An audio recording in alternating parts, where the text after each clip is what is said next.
This is CFM56-5B, and I told you many times about the component on this engine. I told you how TGB, which is over here, drive accessory gearbox, and how accessory gearbox then transfer the power towards all the components. But I never really showed you where this power is coming from. So let's take a look at it.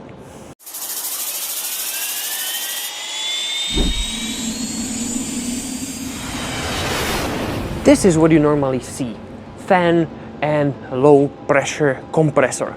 But to get to the drive or to gear which drives the TGB, we need to remove all those components. And this is how it looks when you remove module number one. Module number one is a low pressure compressor and fan. And yeah, this hole basically is filled with that low pressure compressor. This is your N1 shaft that drives actually the low pressure compressor and the fan from the low pressure turbine, and the other one with a gear, that's your N2 shaft, and the gear below, that's actually your drive for transfer gearbox. So this way power is transferred to accessory gearbox, and from that gear it travels through this fan frame strut all the way to TGB, and then, as I told you many times, it transfers that power into the accessory gearbox, on which you can find a lubrication unit, hydraulic pump. Here you have your PMA or permanent magnet alternator, then IDG or integrated drive generator. Here you have your fuel pump, hydraulic control unit, which is responsible for transferring the fuel through all the components in the core, and of course transfer the fuel into the fuel nozzles and then into the combustion chamber. Your heat exchanger, of course, but that's part of your fuel pump. Then we move to the other side.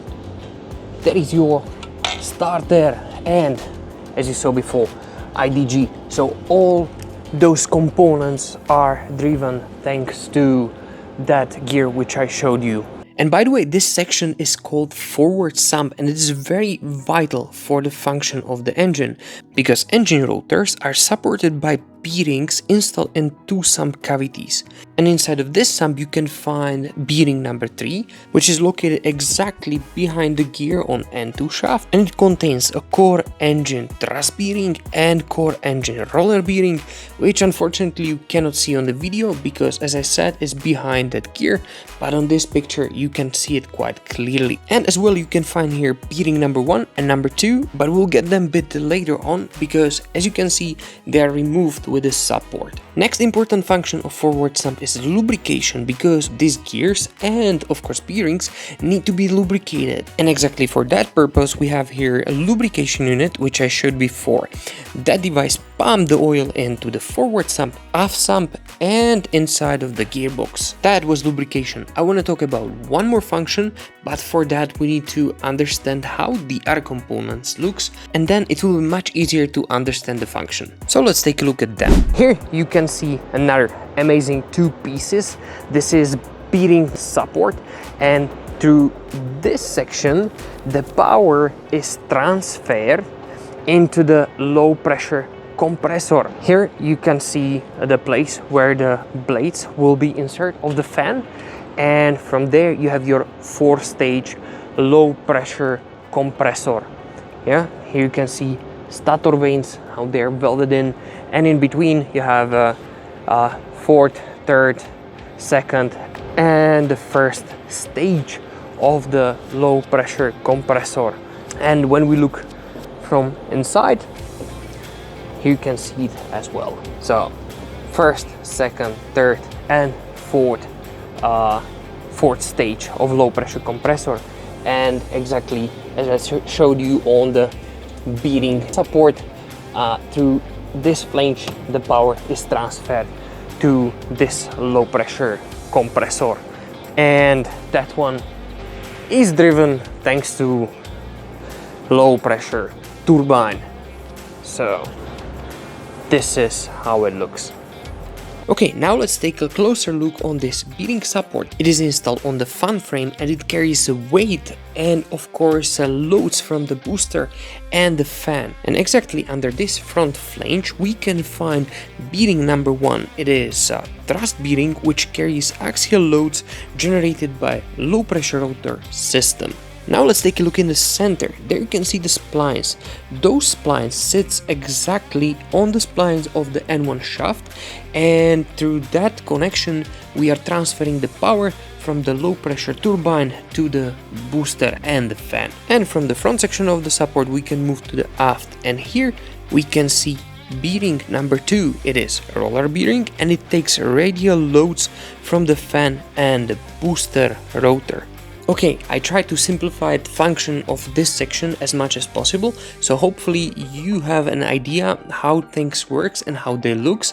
Now let me explain the last function of the sump, and that's oil vent.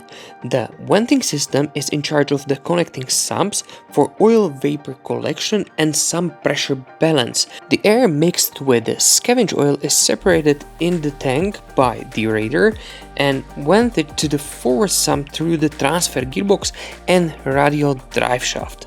The sumps are connected together by center vent tube that vents to the outside air by engine exhaust plug through the flame arrestor.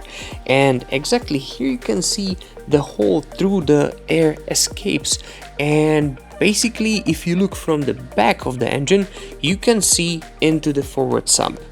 I guess you never think about it. The next important part of the vent system are those holes on the shaft. They are part of forward rotating oil separator. They are not that obvious, but when we look in the bearing support, you can clearly see small tubes which are all around circumference. They are actually using centrifugal force to separate oil from the air. And once the oil is separated, we can vent this air through these holes and then through the vent tube overboard. And since we have this module out, I can show you another amazing component like VBVs. I've been talking a lot about VBVs, but you always saw them from the other side. This is a unique opportunity. This section is a transfer between a low pressure compressor and high pressure compressor. There you actually can see first stage of high pressure compressor and first stage of variable stator vanes. That's your first stage all around. And once you are decelerating or you are on idle, low pressure compressor can build so much air that high pressure compressor cannot handle it. So that's why those VBVs or variable bleed valves will open and the air will escape from the hot section, and it is transferred out into the core. So this is really interesting view. And this is a view from behind on VBVs, and this as a maintenance you most probably saw. But if you want to know how to replace one and how they works, I made already separate video about it, so click on the link in the top right corner, or later on you can find in the description below. Last fun fact, the booster was replaced while engine was still installed on the wing, and such a design reduces the cost of the maintenance, because instead of removing the engine and sending it to the shop, we just remove the booster and install the new one, and airplane can be in the air in a few days. Okay, that was another video about CFM56-5B. If you have any questions, please write them down in the comments below. And as always, I have to try to answer as soon as possible. Big thanks to Austrian Airlines that they let me to record such a video so I can show you the insides of the maintenance and how we take care of the airplanes. Also, big thanks to you for your time that you watching my videos. That's all from my side. My name is Tomáš. This was Aircraft Maintenance with Zeto, and I'll see you on next video. Bye.